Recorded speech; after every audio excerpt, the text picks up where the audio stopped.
Welcome back. On Wednesday, the U.S. State Department ordered the closure of the Chinese consulate in Houston and gave Beijing 72 hours to do so.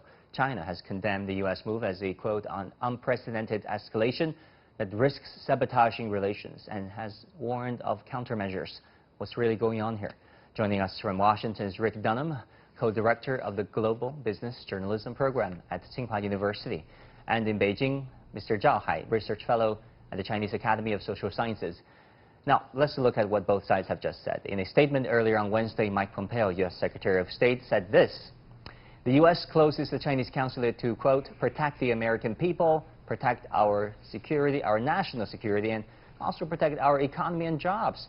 That's the actions you're seeing taken by President Trump. We'll continue to engage in this. China, of course, responded to the U.S. claims. Take a listen. The United States said the Chinese Consulate General in Houston conducted activities incompatible with their status. This is an entirely malicious slander. The U.S. request to close the Chinese consulate in Houston is a serious violation of basic principles of international law, international relations, and bilateral agreements, and will sabotage China-U.S. relations. Dr. ZHAO, let me go to you first. Your thoughts on what the U.S. side has said about why it closes the Chinese consulate? Well, the U.S. side position is very inconsistent because if you look at the statements from the State Department spokesperson and also from Secretary Pompeo and again from Intelligence Committee Chairman, Acting Chairman Senator Rubio, they're saying different things and they're very vague about what exactly is going on and what are the reasons that they're evacuating, basically closing down the consulate. So I think at the end of the day, they don't have a legal, legitimate argument to close down the consulate. Therefore, they're sort of very vague about the real reason, the exact reason behind this act. And also, I think something cannot be put on the table to strictly state what exactly they're intended to do. Rick, I understand you're very attached to the city of Houston. You work for a Houston-based media previously. Right. Tell us what you think. Well, I mean, historically, this hits close to home for me. I was a young reporter in Texas when Deng Xiaoping came to Houston in 1979, visited NASA and visited the rodeo there. The consulate was one of the early manifestations of the growing relationship between the two countries, and Houston is so important for both energy and for medicine, for health care. Sadly, that's the excuse that's being given by the Trump administration for closing the consulate down now. They say that Chinese intelligence has stolen information, intellectual property from MD Anderson Cancer Center and the Texas A&M health system. The problem with everything right now is that there is no hard evidence, which is usually the case in diplomacy. The Trump administration is saying, trust us. And the question is whether the world, the American people and the Chinese people trust what the Trump administration says. Well, there have been questions about the accuracy of U.S. intelligence, decades ago. Now, Dr. ZHAO, let me go to you. There were specific accusations coming out of the Trump administration in the past 24 hours. Let's look at some of them. David Stilwell, who is the Assistant Secretary of State for East Asia in the State Department, accused the Houston consulate of having a history of engaging in, quote, subversive behavior with attempts of scientific thefts. Some of which Rick has just touched upon.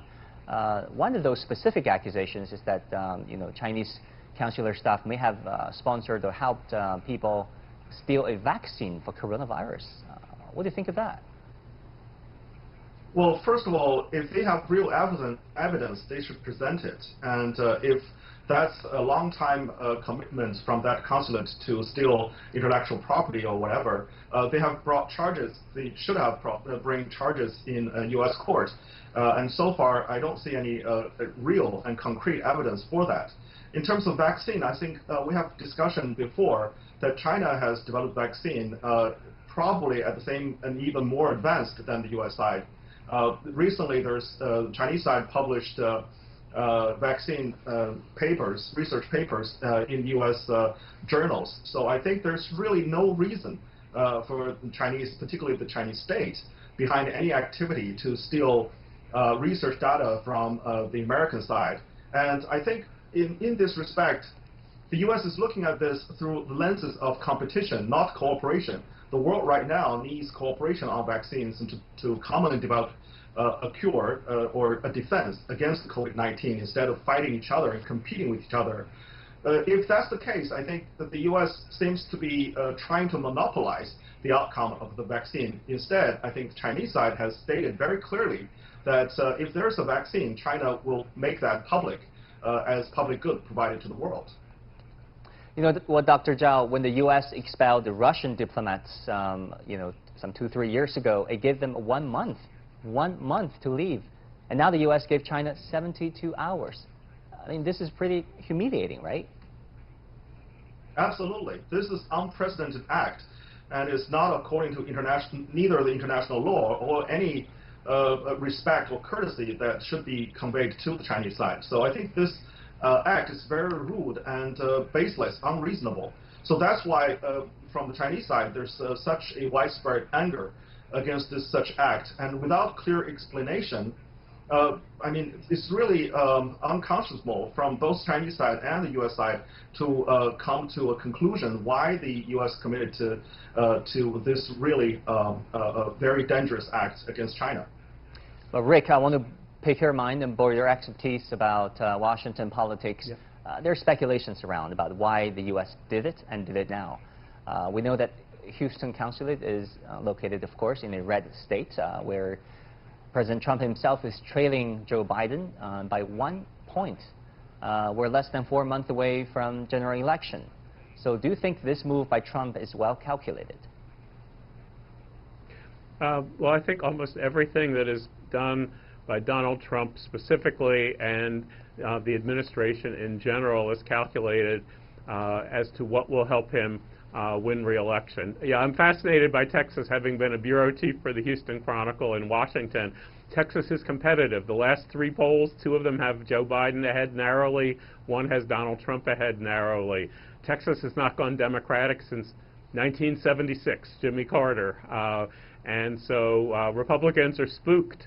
But I think that this is not really a Texas issue. I think this is a national issue. This is part of Donald Trump deciding that making China the enemy is a winning political issue, because there's almost no one defending China in the United States. And he wants to put Joe Biden in a position where Joe Biden is seen as, quote, weak on China. Right now, Joe Biden hasn't taken the bait. He's tried to be diplomatic about this, but I think Donald Trump will continue. The second thing I think that's important is the State Department.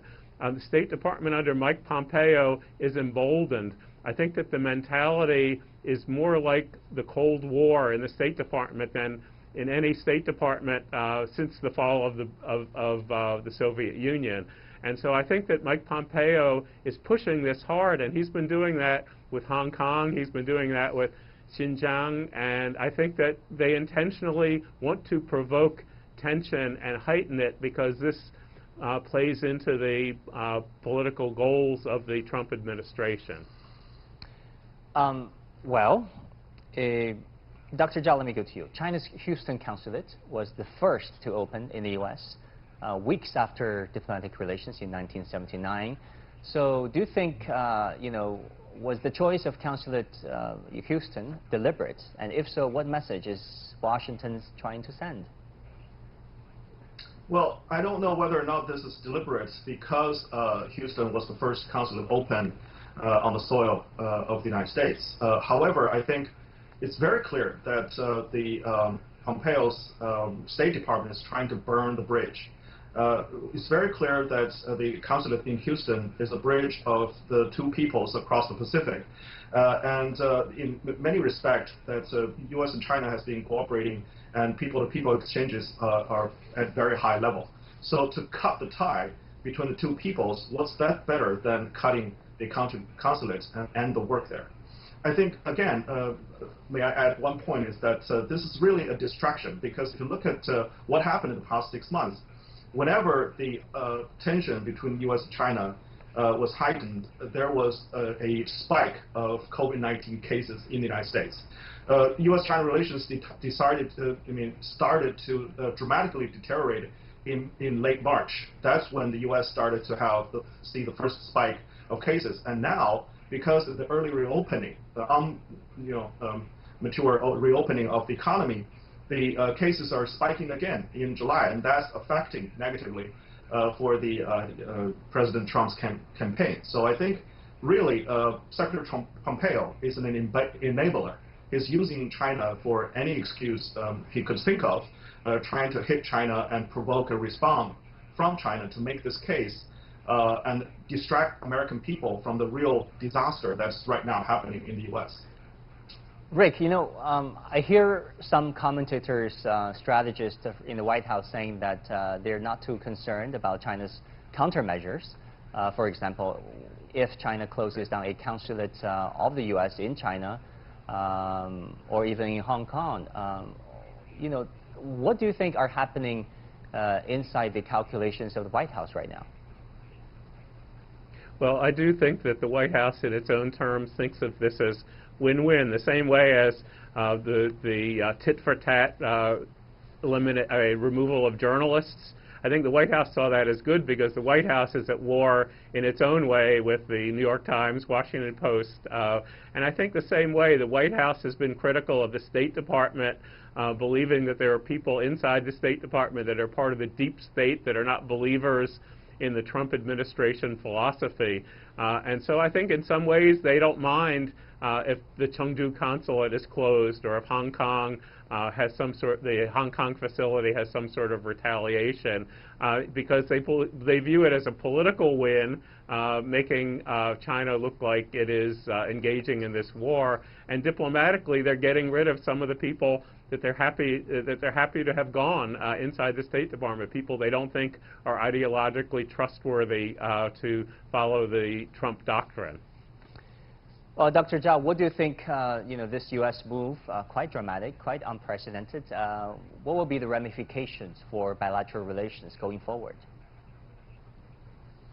Well, in the face of this neo-McCarthyism, it's really hard for the Chinese side to do anything to restart the communication. I think you have seen that Foreign Minister Wang Yi has proposed how to improve relations, but the U.S. side has particularly the State Department has no intention of improving that. Instead, I think later today, Pompeo will have a new speech. The title sort of implied a new Cold War with China, and he's running around the world encouraging other countries to get united against China. So for us, it's very hard to communicate and try to find areas of cooperation and improve relations. However, I think the hope is with American people. When you close down consulate and when you cut ties, American people won't agree with that. And that won't last long because the tie is still there. For the long run, we are very hopeful that this relationship will get back to normal. And these people representing this very extreme views on U.S.-China relations will not stay in power forever. Well, it looks like, at least right now, the White House looks like the Trump's re-election headquarters. Thank you to both of my guests, Rick Dunham, co-director of the Global Business Journalism Program at Tsinghua University, and Dr. ZHAO Hai, Research Fellow at the Chinese Academy of Social Sciences.